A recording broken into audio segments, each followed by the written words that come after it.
Ce texte explore les intersections fascinantes entre la physique théorique, la géométrie multidimensionnelle et l'exégèse coranique. L'auteur utilise la théorie des cordes et le concept de la quatrième dimension pour éclairer des phénomènes d'invisibilité et de causalité divine mentionnés dans les Écritures. À travers des notions mathématiques, comme l'hyperespace et des récits sacrés tels que la rencontre entre Moïse et Al-Khidr, il propose une lecture où le spirituel réside dans des dimensions imperceptibles.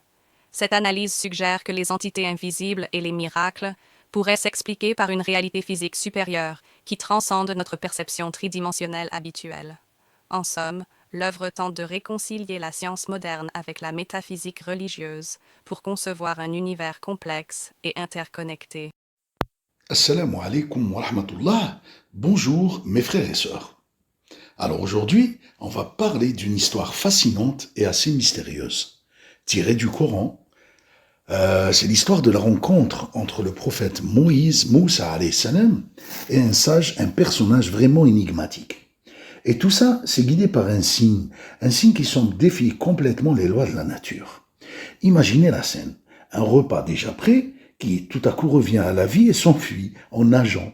Ça a l'air de sortir tout droit d'un conte fantastique, n'est-ce pas? Et pourtant, c'est précisément un événement de ce genre qui est au centre d'un récit aux implications métaphysiques vraiment profondes. Et justement, pour le prophète Moussa alayhi salam, ce n'était pas du tout une simple hypothèse. C'était un véritable signe divin. En fait, ce signe, c'est le point de départ de toute sa quête de connaissance. Alors, plongeons dans cette histoire pour comprendre ce que ce moment absolument incroyable devait lui révéler. Alors, commençons par le début. Notre mystère, il ne part pas d'une théorie abstraite, non, il commence avec un événement tout à fait bizarre, une anomalie qui survient au beau milieu d'un long voyage. Ce passage du Coran nous montre bien la détermination de Moïse. Il dit à son serviteur, « Je n'arrêterai pas avant d'avoir atteint le confluent des deux mers. » Et il est prêt à voyager pendant des siècles s'il le faut. Et ce lieu qu'il cherche, le confluent des deux mers, ce n'est pas juste un point sur une carte, c'est un concept, un lieu métaphysique. Et c'est vraiment la clé de toute cette histoire. Et c'est pendant ce voyage que l'impensable se produit. Alors ils avaient un poisson préparé pour leur repas, et voilà que ce poisson ressuscite, comme par magie, et il plonge et disparaît dans l'eau. C'est vraiment ça l'événement clé. Un moment littéralement on brise tout ce qu'on connaît des lois de la physique et de la biologie.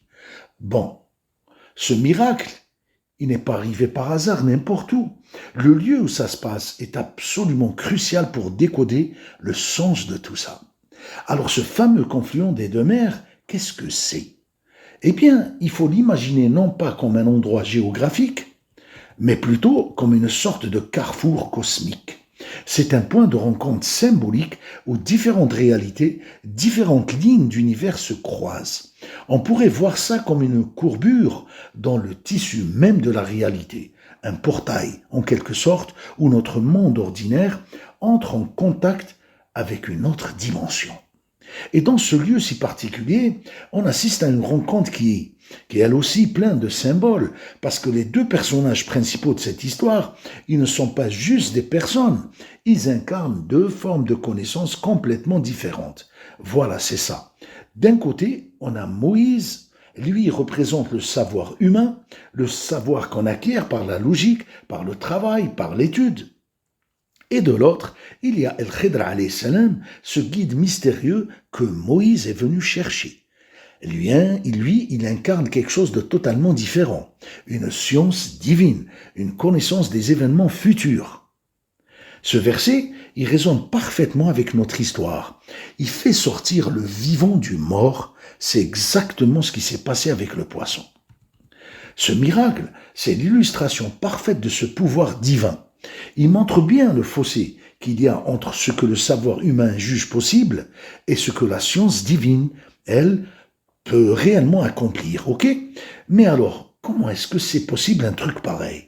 Comment un poisson mort peut-il revivre? Pour tenter de le comprendre, il faut changer de perspective et entrer dans ce qu'on pourrait appeler une physique métaphysique. L'idée, ici, c'est celle d'une géométrie sacrée du temps. C'est un modèle où l'intervention divine n'agit pas dans notre réalité, mais depuis des dimensions supérieures. En gros, ça vient modifier des événements dans notre monde. Donc il ne s'agit pas de casser les lois de la physique, mais plutôt de révéler que nos lois ne sont qu'une petite partie d'un ensemble beaucoup plus grand. Ce modèle repose sur trois concepts assez forts. D'abord, le coût dimensionnel, l'idée que le confluent est un endroit où l'espace-temps se plie, se courbe, ensuite la rupture causale de la résurrection du poisson, c'est un événement qui est comme inséré de l'extérieur. Il ne suit pas notre flèche du temps habituelle. Et enfin, l'effet de seuil, le fait que Moïse et son serviteur oublient l'incident à un moment, ça marque leur passage dans cette réalité miraculeuse. C'est intéressant, parce que ces idées, un espace-temps flexible, une causalité qui n'est pas toujours linéaire, ça fait écho d'une certaine manière à des concepts de la physique moderne, comme la relativité ou la physique quantique. Ce que la source suggère de notre recherche, c'est ce que ce récit très ancien contient peut-être des intuitions profondes sur la nature de la réalité. Des intuitions qui nous parlent encore aujourd'hui. Alors au final, qu'est-ce qu'on doit retenir de toute cette histoire ? Le point essentiel, c'est que le miracle du poisson n'est pas juste une violation des lois de la nature, c'est bien plus que ça. C'est une fenêtre, un aperçu sur une architecture cosmique bien plus vaste, une réalité divine, où le temps ne s'écoule pas de manière linéaire comme pour nous, mais où le passé, le présent et le futur coexistent. Finalement, ça nous dit que notre perception du temps, cette ligne droite qui va du passé au futur, ce n'est qu'une vision très limitée d'une réalité bien plus grande, une réalité transcendante. Le but de ce signe, ce n'est peut-être pas qu'on puisse l'expliquer avec notre science, mais plutôt qu'il nous montre les limites de notre propre compréhension. Et ça nous laisse avec une question assez vertigineuse. Si le temps lui-même n'est pas linéaire comme on le pense, qu'est-ce qu'on ne voit pas d'autre ? Cette histoire, elle nous invite à réfléchir, à considérer que la réalité qu'on perçoit tous les jours n'est peut-être qu'un tout petit fragment de ce qui existe vraiment. Puis ces éclaircissements nourrir votre réflexion et la mienne et confronter notre conviction et nous appuyons sur les avancées de la science moderne pour interpréter cet événement et d'autres, nous ouvrons la voie à d'autres explications à venir fondées non sur une transmission dogmatique mais sur une argumentation d'une logique sans faille. Sur ce, mes frères et sœurs, أستودعكم الله الذي لا تضيع ودائعه et je vous reviens. Merci.